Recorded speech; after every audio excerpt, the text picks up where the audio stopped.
Hi-Fi Rib 810 at erynk.com. The Great War had ended in 1918, leaving Europe scarred and broken. Millions lay dead, empires had collapsed, and the victors gathered in Versailles to decide what the new world should look like. The treaty that emerged was not a peace treaty, but a punishment. Germany was forced to pay enormous reparations, its army stripped to the bone, its pride shattered before the eyes of the world. Out of this humiliation, resentment began to grow like a poison. Men who had fought in the trenches returned to a homeland that was poor, starving, and angry.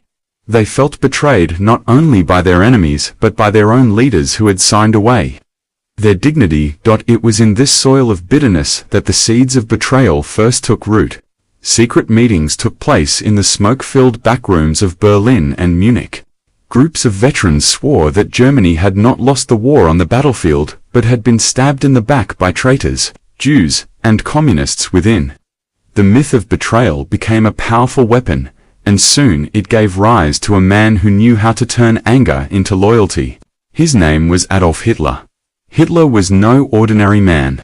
A failed artist, a soldier with no real rank, he possessed something more dangerous than experience. He had the gift of words. In the beer halls of Munich, he shouted, cursed, and promised a rebirth of the nation. He claimed Germany had been betrayed once, but never again. And the crowd listened. They cheered his every sentence, they raised their fists, and in their eyes he became the savior who would restore honor. But even as he built this image of loyalty, betrayal lurked in every corner of the story. Hitler betrayed his own comrades in his climb to power, turning on those who had once sheltered him. The very movement he created was built not on trust, but on fear and suspicion. By the early 1930s, the Nazi Party had grown from a fringe group into a powerful force. The streets of Berlin echoed with marching boots. Swastika flags fluttered in the wind, and the black-shirted stormtroopers terrorized anyone who stood in their way. But power alone was not enough. Hitler knew that in order to conquer Europe, he needed deception, secrecy, and betrayal. He needed to turn enemies into tools and allies into pawns. When Hitler became Chancellor in 1933, Germany changed overnight. The Reichstag fire gave him the excuse to crush opposition. Political parties were outlawed, newspapers silenced, and whispers of dissent punished with imprisonment. The Gestapo, his secret police, grew in size and power. Every neighbor could be a spy, every friend a potential informer. Betrayal became not only a political tool, but a way of life. Trust disappeared from German society. Children were told to report their parents if they spoke against the Führer. Teachers were ordered to indoctrinate loyalty, and even within the Nazi Party, fear of betrayal was constant. The Night of the Long Knives in 1934 proved that no one was safe. Hitler turned on his own stormtroopers, men who had fought for him, and had them murdered in cold blood. Loyalty was rewarded with suspicion, and suspicion ended in death. Beyond Germany, Europe watched with unease. Britain and France, still haunted by the memories of the trenches, hoped that appeasement would prevent another war. They believed Hitler could be controlled with treaties and promises. But while diplomats shook hands in daylight, spies moved in shadows. Secret deals were made with industrialists, scientists, and generals. Documents were stolen, military secrets sold, and in every capital, double agents whispered lies and half-truths. The world was already at war, though few recognized it. It was a war of information, of betrayal, and of silence. The storm finally broke in September 1939 when Germany invaded Poland. Blitzkrieg, the lightning war, crushed the Polish army in weeks. Tanks rolled across fields, dive bombers screamed from the skies, and soldiers marched under the swastika. Britain and France declared war, but their armies stood helpless. Within months, Poland was gone, divided between Germany and the Soviet Union. Even here, betrayal played its part. The Molotov-Ribbentrop Pact, a secret agreement between Hitler and Stalin, shocked the world. Two ideologies that hated each other, Nazism and communism, had joined hands to carve up Europe. It was a betrayal not only of principles but of millions of people who found themselves trapped between two brutal regimes in the West. Betrayal came swiftly. The German invasion of France in 1940 was not only a military triumph, but a collapse of trust. The French army, believed to be the strongest in Europe, crumbled in weeks. Paris fell, and the nation was split in two. The Vichy government collaborated with Hitler, handing over Jews, resisting soldiers, and their own people to the occupiers. Betrayal was written into the law of France itself. Neighbors informed on neighbors, collaborators walked hand in hand with German officers, and the line between loyalty and treason blurred until no one could tell who was friend and who was foe. But even within the German ranks, betrayal brewed silently. There were officers who despised Hitler, who saw his madness leading Germany to ruin. They plotted in secret, hiding letters, passing coded messages, and waiting for the moment to strike. Among them was a young officer, Reinhardt, whose loyalty to the Reich was questioned by some, and trusted by others. He was intelligent, fluent in several languages, and his position gave him access to sensitive operations. To his comrades he was a soldier like any other, disciplined and efficient. But deep within, Reinhardt carried a secret. His life was not bound by one nation or one flag. He was a man caught between duty and conscience, and like so many in that dark age, his path would be marked by betrayal. As the war spread across Europe, betrayal followed wherever armies marched. In Norway and Denmark, collaborators guided German troops through mountain passes. In the Balkans, entire governments switched sides overnight. In the Soviet Union, captured soldiers turned against their own people, forming units that fought under German command. And in Britain, whispers of traitors filled the air. The fear was constant. What if the enemy was not across the sea, but standing beside you? It was in this atmosphere of suspicion that intelligence services became the true battlefield. The British MI6, the German Abwehr, the Soviet NKVD, and later the American OSS, all waged war in the shadows. Messages were intercepted, agents turned, and double-crosses staged. In many cases battles were decided not by tanks or planes, but by a single piece of information, a single act of betrayal. A map, a code, or a whispered plan could save thousands or doom them. For Oliver Hayes, a British officer with years of service, the war was not only fought with bullets, but with secrets. He had seen too many men die because someone somewhere had betrayed them. He had seen missions fail because an informant had whispered to the enemy.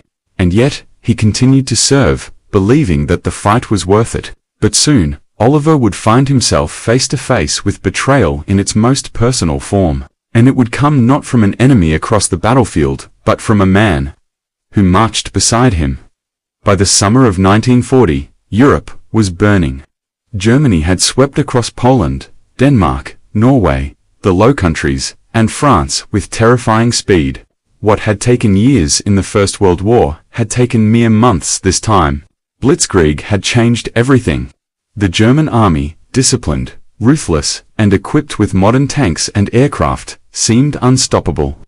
London watched in horror as one ally after another collapsed. Across the Channel, the swastika now flew over Paris. A sight that stunned the world. Britain now stood alone, an island surrounded by enemies, its survival hanging by a thread. For many, it seemed only a matter of time before Hitler would invade. Operation Sea Lion, the German plan to cross the Channel, loomed over every British mind. But Hitler knew that before his armies could land on English shores, the skies had to be conquered. The Battle of Britain began, a struggle of endurance, courage, and betrayal. German bombers roared across the sky, releasing waves of destruction on British cities. London was pounded night after night in what came to be known as the Blitz. Entire neighborhoods vanished in flames. Families buried beneath rubble, and yet, the people endured. They sought shelter in underground stations, sang songs in defiance, and refused to surrender. But above them, a different kind of battle raged. The Royal Air Force fought desperately to defend the skies. Pilots, many barely out of their teens, scrambled into cockpits again and again, sometimes flying 5 or 6 missions in a single day. Their bravery was unmatched, but bravery alone would not have been enough. The real secret to Britain's survival lay in betrayal of German secrets. In the quiet rooms of Bletchley Park, Mathematicians and codebreakers worked tirelessly to break the Enigma machine, Germany's supposedly unbreakable code. Each message decrypted meant lives saved. Each stolen secret turned the tide of battle. The Luftwaffe's plans were betrayed by their own transmissions, and Britain gained a crucial advantage. But betrayal cut both ways. German intelligence sought to infiltrate Britain, sending agents by parachute or submarine to gather information, to sabotage, or to spread fear. Many of these men were captured quickly, some turned into double agents. MI5 ran an elaborate network, feeding false information back to Germany, making them believe that invasion was impossible or ill-timed. It was a war fought in silence, where lies were more powerful than bombs. Trust was rare, and betrayal was currency. As Britain endured, the war spread further. In North Africa, desert battles raged. Rommel, the Desert Fox, became a legend, his maneuvers admired even by his enemies. But behind the glamour of tanks rolling across endless sands was another story of betrayal. Local tribes, promised independence by both sides, were manipulated and discarded. Italian officers betrayed their own German allies in secret negotiations, and even Rommel himself, though loyal to his men, would later be accused of complicity. In Betrayal, when whispers of assassination plots against Hitler began to spread. Meanwhile, in the heart of occupied Europe, betrayal was woven into daily life. Resistance movements sprang up in France, Poland, the Netherlands, and beyond. Men and women risked their lives to sabotage railways, smuggle messages, or shelter Allied soldiers. But every act of courage carried the shadow of betrayal. Gestapo informants lurked everywhere. Families were torn apart because a single whispered word could send someone to a concentration camp. The resistance lived and died by trust, and yet trust was a luxury. In Paris, a single informant could doom an entire cell. It was in this dangerous landscape that Captain Oliver Hayes and his small team began their work. Assigned to special operations, Oliver was tasked with supporting the resistance in France, delivering supplies, training fighters, and gathering intelligence. Each mission carried the risk of exposure. Each handshake could be fatal if the wrong person was watching. Oliver had learned to study eyes, to search for hesitation in a voice, to measure the weight of silence before trusting anyone. He had lost comrades before to betrayal, and the memory haunted him. Among his team was Lieutenant Reinhardt. Fluent in German and French, Reinhardt was invaluable on missions that required deception. He could slip into occupied towns and pass as a local, listening for whispers, gathering rumors, and returning with information that often saved lives. Oliver valued him, trusted him even, though sometimes he sensed a distance in the young officer. Reinhardt rarely spoke of his past, and when asked about his family, his answers were vague. Yet, in war, such silences were common. Everyone carried secrets, and it was dangerous to press too hard. One mission in the winter of 1941 brought Oliver's team deep into the French countryside. Their task was to intercept a courier believed to be carrying German documents on troop movements. Snow fell thick on the ground, muffling every sound. They waited for hours in a cold barn, breath steaming in the frozen air. When the courier finally appeared, Reinhardt was the one who stepped forward, fluent German on his lips, convincing the man that he was an ally. The deception worked. The courier handed over the satchel, and within hours the information was on its way to London. The mission was a success, and Oliver praised Reinhardt for his quick thinking. But in the shadows, Reinhardt's expression was unreadable. He knew that one day he would face a choice that would define him forever. By 1941, the war took a dramatic turn. Hitler, confident after his victories, betrayed his own pact with Stalin. Operation Barbarossa, the invasion of the Soviet Union, began in June. Millions of German soldiers poured across the vast frontier, sweeping aside defenses and capturing entire cities. It was the largest invasion in history, and it was fueled by betrayal. Stalin, despite numerous warnings from spies and defectors, refused to believe Hitler would turn on him. He ignored reports, dismissed intelligence, and even executed those who insisted the invasion was coming. When the attack finally came, The Soviet Union was caught unprepared, betrayed by its own leaders' stubbornness. The war in the East was unlike anything Europe had ever seen. Entire villages burned, millions of civilians slaughtered, soldiers freezing to death in endless snow. And yet even here, betrayal shaped events. Some Ukrainians, Belarusians, and Baltic peoples, long oppressed by Stalin, welcomed the Germans as liberators, only to be betrayed when the occupiers revealed their true brutality. Soviet partisans betrayed collaborators, collaborators betrayed partisans, and the cycle of treachery consumed the land. For Reinhardt, Barbarossa was a turning point. His own family, distant relatives still living in Germany, had been conscripted to fight in the East. Letters reached him through secret channels, stories of horror, of endless marches, of comrades executed for retreating. He began to question the very purpose of the war, and yet he concealed his doubts carefully. To Oliver and the team, he remained the efficient, disciplined officer. But inside, a storm was brewing. Back in Britain, leaders prepared for the possibility of invasion to the East failing. Winston Churchill, fiery and unyielding, promised to fight on. But he too relied on betrayal to strengthen his hand. He encouraged deception campaigns, false radio broadcasts, and elaborate plots to confuse the Germans. Even as bombs fell on London, Churchill knew that survival depended not just on courage, but on turning the enemy against himself. And for this, men like Reinhardt were invaluable as 1942 approached. The war had consumed nearly all of Europe. The Mediterranean burned, North Africa was contested. The Atlantic swarmed with U-boats. Betrayal was everywhere. Governments in exile fought against collaborators at home. Families were torn apart by loyalty to different flags. Soldiers questioned their commanders. Commanders distrusted their soldiers.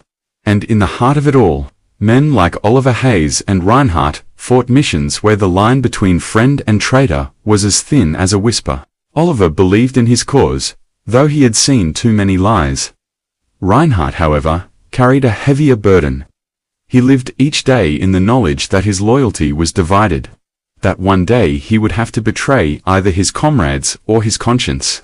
The shadow of that choice followed him everywhere, and the closer the war drew to its climax, the closer he came to facing the inevitable.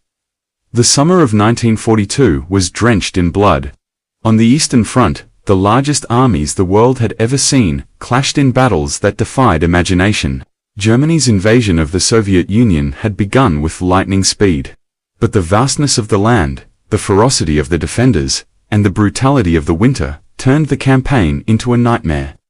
Soldiers who had marched confidently into Russia now found themselves starving in snow-covered trenches, their breath freezing in the air, their weapons rusting in the cold. The war in the East was not simply a contest of armies. It was a war of annihilation, a place where betrayal became as common as frostbite. In the beginning, many in the Soviet territories welcomed the Germans as liberators. They had suffered under Stalin's purges, watched neighbors vanish into gulags, and endured famine that killed millions. When German tanks first rolled into Ukraine, villagers offered bread and salt, ancient symbols of hospitality. They thought the occupiers might bring freedom, but the dream shattered quickly. German policy was merciless. Cities were burned, Jews rounded up, intellectuals shot, an entire calm destroyed. Those who had once welcomed the Wehrmacht now turned against them, taking to the forests as partisans. Betrayal moved in circles, betrayal of hope, betrayal of promises, betrayal of humanity itself. Among the German soldiers, discontent simmered. They had been told that the war in the East would be quick, a campaign of months, but as the seasons turned, it became endless. Deserters multiplied, letters home spoke of despair, and secret doubts spread like disease. Some officers wrote diaries, condemning the madness, others whispered of overthrowing Hitler. But such whispers were dangerous. The Gestapo's ears stretched even into the trenches. A careless word could bring execution. Many men betrayed their own comrades just to survive, reporting them for defeatism or cowardice, hoping to protect themselves. Loyalty had become a fragile mask, easily torn away. Back in France, Oliver Hayes and his team felt the tremors of this colossal struggle. Every Allied plan was shaped by what happened in the East. If the Soviets collapsed, Britain might face Germany alone again. If the Soviets held, there would be hope of turning the tide. Oliver read reports of battles at Smolensk, Kiev, and Kharkov, of millions captured, millions dead. Yet even as he studied these documents, he could not know that, within his own small team, a different battle of loyalty was being fought. Lieutenant Reinhardt read those same reports with a heavier heart. His cousins had been drafted into the Wehrmacht and sent to Russia. Through clandestine channels, he learned that 2 of them had perished outside Moscow, frozen in the snow. Another had written of atrocities, of villages burned and children shot. Reinhardt could not shake the words from his mind. He served the British cause now, trained with their soldiers, lived among them, and yet he carried German blood. Each German defeat brought him a twisted mixture of relief and sorrow. To Oliver and the others, he was simply another officer, efficient and trustworthy. But inside, he was torn in two. The work in France grew more dangerous. German patrols intensified. Resistance networks were broken one after another, and traitors lurked everywhere. Oliver's team saw brave men and women dragged from their homes, tortured and executed. Sometimes, they suspected betrayal had come from within the resistance itself. For money, for survival, for ideology, people turned on one another. Reinhardt watched it all with silent eyes. He had become skilled at hiding his thoughts, masking them behind discipline. But every act of betrayal he witnessed pressed deeper into his soul. It was in early 1943 that their mission took them to the outskirts of Lion. Intelligence suggested that a German officer was secretly willing to provide information about troop movements in exchange for safe passage out of France. Such defections were rare but invaluable. If true, it could mean the difference between victory and disaster in upcoming operations. Oliver was cautious, sensing a trap. But orders were clear. Investigate, and, if possible, secure the officer. They arranged the meeting in an abandoned farmhouse at dusk. The officer arrived nervously, his uniform hidden beneath a civilian coat. He spoke quickly, his voice trembling, warning that the Germans were planning a massive sweep against resistance networks. He offered maps, coded schedules, and names of key commanders. Oliver questioned him, tested him, and slowly began to believe. But before the night ended, the farmhouse was surrounded. Shots rang out. German soldiers stormed the building. The officer fell in the first volley, his secrets spilling uselessly onto the floor. Oliver and his men fought their way out, bullets tearing through the walls, grenades shaking the earth. Somehow, they escaped into the night, leaving behind bodies and smoke. Later, when they regrouped, Oliver cursed the betrayal. Someone had told the Germans. Someone had revealed the meeting. The officer's defection had been genuine, but someone else had ensured his death. Reinhardt said little that night, though in his heart, he burned. He had sensed the trap, felt the tension in the air, but had stayed silent. Was it fear? Was it doubt? Or was it something deeper, an unconscious unwillingness to see another German officer defect to the enemy? He asked himself that question, long after the mission. And the answer haunted him. Meanwhile, on the Eastern Front, the turning point came at St. The city on the Volga became the graveyard of the German army. Street by street, building by building, men fought like animals. Betrayal was everywhere. Soviet soldiers who faltered were shot by their own officers. German allies, such as Romanians and Italians, abandoned their positions when the Soviets counterattacked. In the frozen ruins, starvation drove men to madness. Some betrayed their comrades for a crust of bread. Others surrendered and offered information to save their lives. When the Sixth Army finally surrendered in February 1943, it was the greatest defeat Hitler had ever known. Thousands marched into captivity. Only a fraction ever returned. News of Stalingrad spread across Europe. To the Allies, it was hope. To the Germans, it was despair. And to Reinhardt, it was both. He could not rejoice in the deaths of his countrymen, yet he could not ignore the crimes they had committed.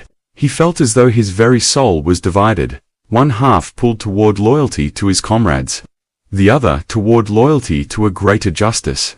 He wondered if betrayal was inevitable, if perhaps he was destined to betray someone, whether it be his blood or his brothers in arms. Oliver noticed changes in him. Reinhardt grew quieter, more distant. He would sometimes disappear into towns alone, returning with vague explanations. Oliver wanted to trust him, but war had taught him that trust was dangerous. He began to watch Reinhardt more closely, studying his movements, his silences. A seed of suspicion took root, though he pushed it aside. He needed Reinhardt's skills, and more than that. He wanted to believe that loyalty still meant something in a world drowning in betrayal. By the end of 1943, the Allies were preparing for something greater. Plans were forming for a massive invasion of Western Europe. A second front to relieve pressure on the Soviets and begin the liberation of the continent. It would be the most ambitious operation of the war, and secrecy was paramount. Every detail had to be hidden from the Germans. Every soldier, every ship, every plane depended on deception. If the enemy discovered the truth, the invasion could fail before it began.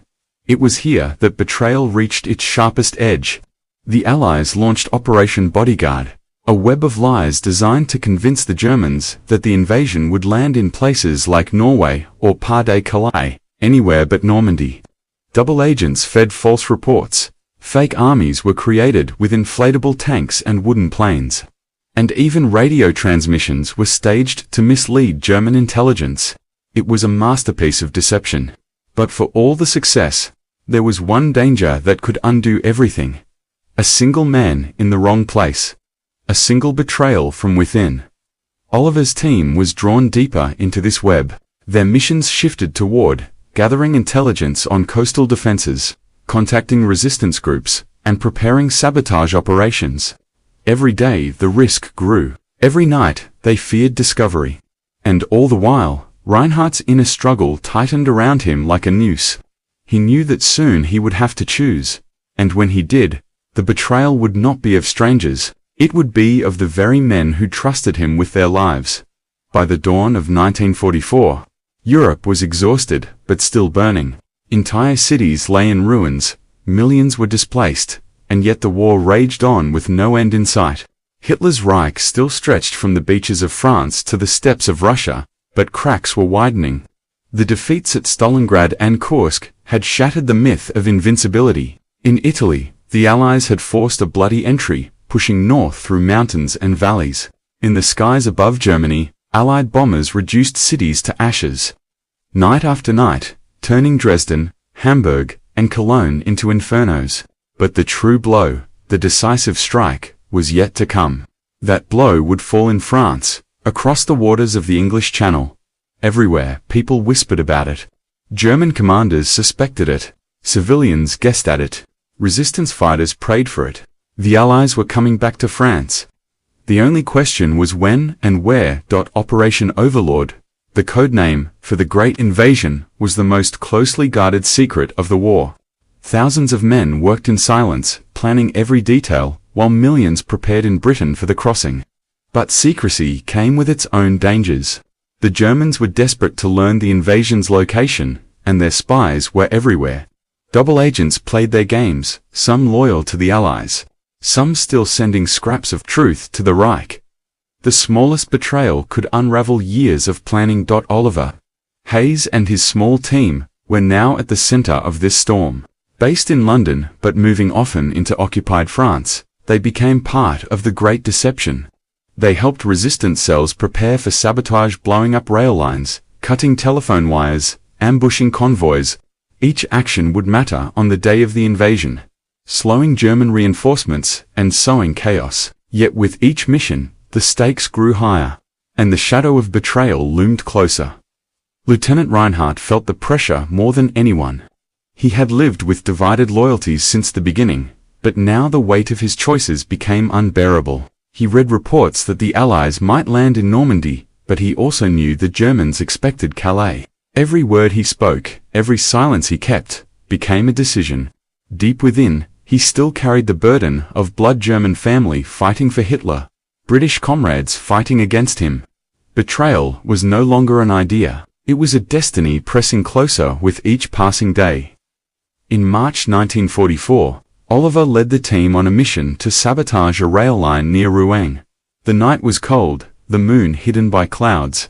Resistance fighters guided them through forests and fields, carrying explosives in sacks. The target was a vital supply route used to move German armor. If destroyed, it would cripple their response when the invasion began. The operation was precise, silent, almost surgical. They placed charges, set timers, and melted back into the dark.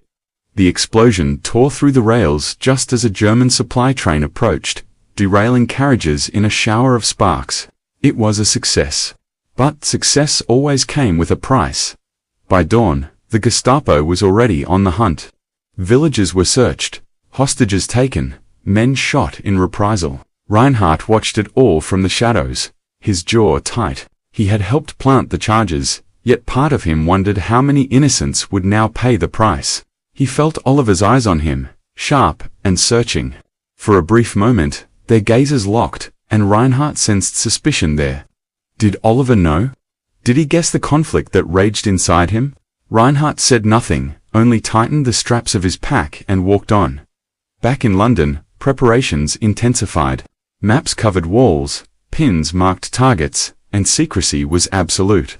Operation Bodyguard, the grand deception plan, was in full swing. Inflatable tanks were set up in fields, radio operators created false chatter, and a phantom army under General Patton was stationed in southeast England, pointing toward Calais. Every false signal, every planted rumor, was designed to mislead Hitler.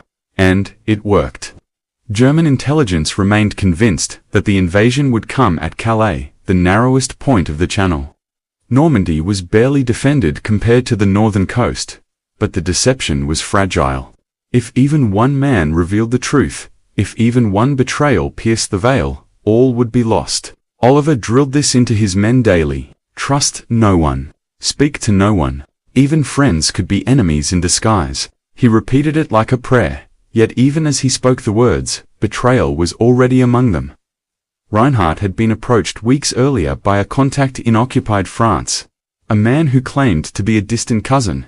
The cousin spoke of family back home, of relatives suffering under Allied bombings, of the honor of defending the Reich. He urged Reinhardt to remember where he came from, to pass along just one piece of information, just one whisper of the Allied plans.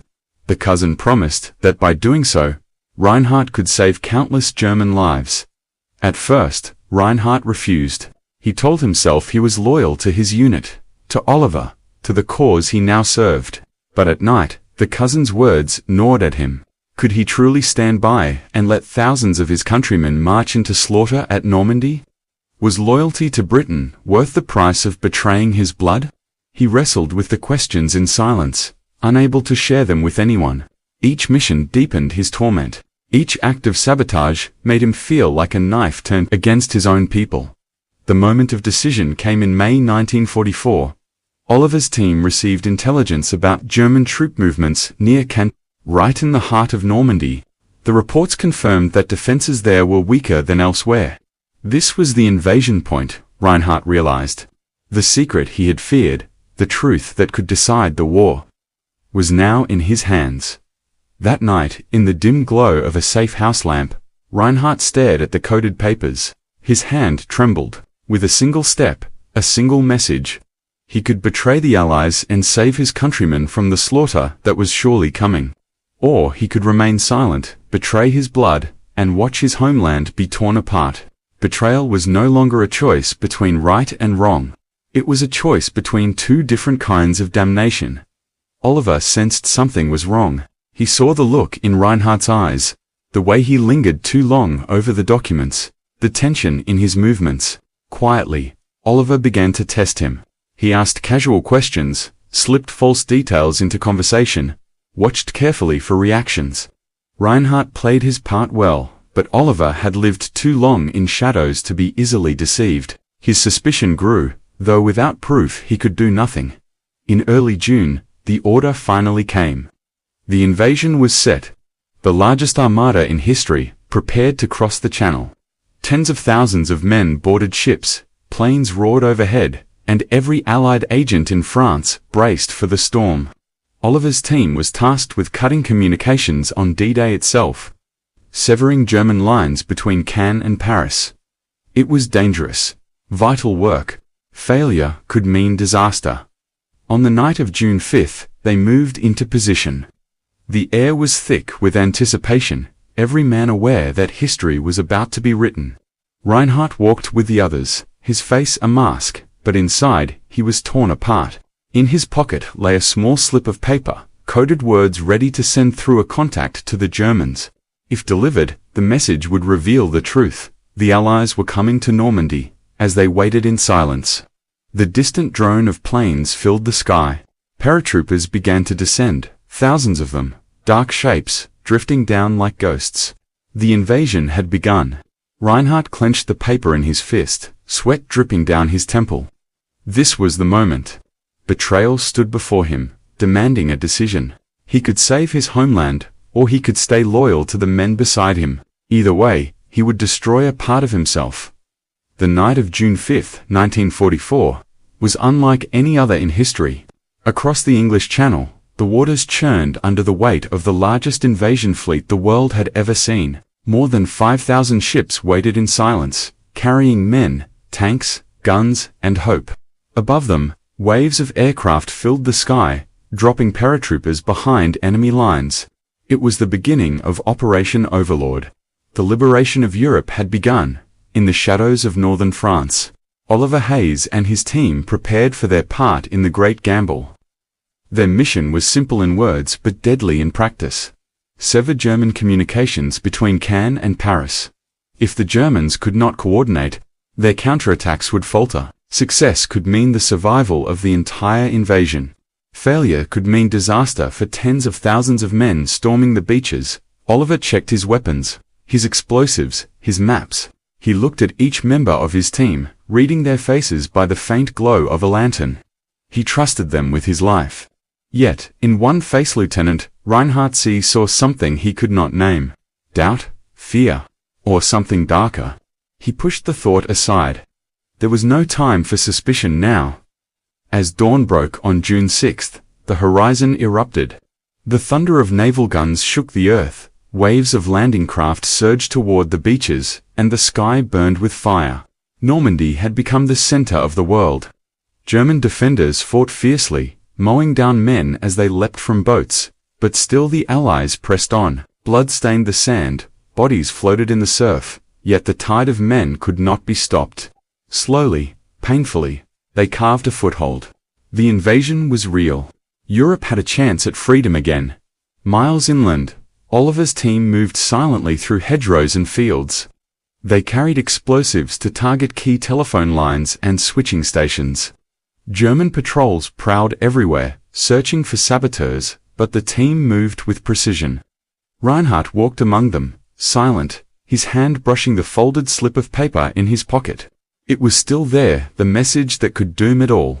He had one final chance. If he slipped away, if he delivered the message to a German patrol, the truth would be known. Reinforcements could be rushed to Normandy, and the beaches might drown in blood. They reached their target, a small switching station near a crossroads. Resistance fighters had scouted it, marking guard positions. Oliver signaled, and the team moved in. A swift attack, silent blades in the dark, then charges placed on the lines. Within minutes, the station was a wreck. Wires torn, towers collapsing in smoke. German communications in the sector went dead. Oliver felt a surge of grim satisfaction. It was a small victory, but in war, even small victories mattered. But when they regrouped, one man was missing. Reinhardt. Panic flickered in Oliver's chest. He searched the shadows, scanning the hedgerows. Then he saw him, Reinhardt, walking slowly toward the road, away from the team, as though drawn by some invisible force. Oliver called his name, but Reinhardt did not answer. Instead, he stopped, pulled the slip of paper from his pocket, and stared at it under the pale light of dawn. In that moment, the weight of the war pressed upon him. He saw his homeland in flames, his family scattered, his comrades dying on the Eastern Front. He saw the men beside him, men who had trusted him, who had given him friendship despite his blood. Betrayal had stalked him for years, and now it demanded a final answer. Reinhardt's hand trembled. He could step onto the road, deliver the message, and change the fate of millions. Or, he could tear it apart, remain loyal to the men he had fought beside, and accept the ruin of his homeland. Either choice was betrayal. There was no path of honor left, only a choice of which loyalty to kill. Oliver approached quietly, his pistol drawn but lowered. He saw the paper in Reinhardt's hand, saw the torment in his eyes. For a long moment, neither spoke. The war raged around them, but in that silence, it felt as though the world had narrowed to just the two of them. Finally, Reinhardt exhaled. He tore the paper into shreds, letting the fragments scatter in the wind. His voice was hoarse when he spoke. "I cannot betray you. Not now. Not after all this." Oliver's hand tightened on the pistol, then slowly lowered it. He nodded once. No words of forgiveness were spoken, no promises made. But in that instant, Reinhardt had chosen his side. The invasion surged forward. Can-burned hedgerows became killing fields, but the Allies pressed on. Days turned into weeks, weeks into months. Paris was liberated in August, greeted with tears and joy. The Reich trembled as the Allies closed in from the west and the Soviets from the east. Reinhardt fought beside Oliver through it all, his loyalty tested every day, but he never strayed again. Perhaps he sought redemption, or perhaps he simply had nothing left to betray. By April 1945, the war had reached its endgame. Berlin was encircled, Hitler ranted in his bunker, and the once mighty Reich collapsed into rubble. Oliver and Reinhardt entered the ruined city with Allied forces. Walking through streets littered with corpses and shattered dreams, they stood together as the swastika was torn down, replaced by flags of victory. For Oliver, it was triumph, yet tempered by sorrow. Too many had died, too many had been betrayed. Victory could not erase the scars. For Reinhardt, it was something else entirely. He looked upon the ruins of his homeland and felt the weight of choices he could never undo. He had betrayed his blood, yet he had also betrayed his doubts, his fears, his very self. In the end, betrayal had defined him, shaped him, broken him, and yet somehow spared him. When the war finally ended in May, Oliver and Reinhardt parted ways. Oliver returned to Britain, weary but resolute, carrying the memory of comrades lost and battles won. Reinhardt vanished into the ashes of Germany, seeking a life beyond the ruins. Some said he disappeared into the east. Others whispered he lived quietly under a false name. No one truly knew. But those who had fought beside him remembered the man who stood at the crossroads, paper in hand, torn between two worlds. Betrayal in the ranks had been more than a story of spies and secrets. It had been the very essence of the war itself, a world where loyalties shattered, where trust was fragile, where survival often demanded treachery. Yet in the end, even amid betrayal, there had been choices of who to trust, who to stand beside, and who to betray. And those choices had shaped the fate of nations.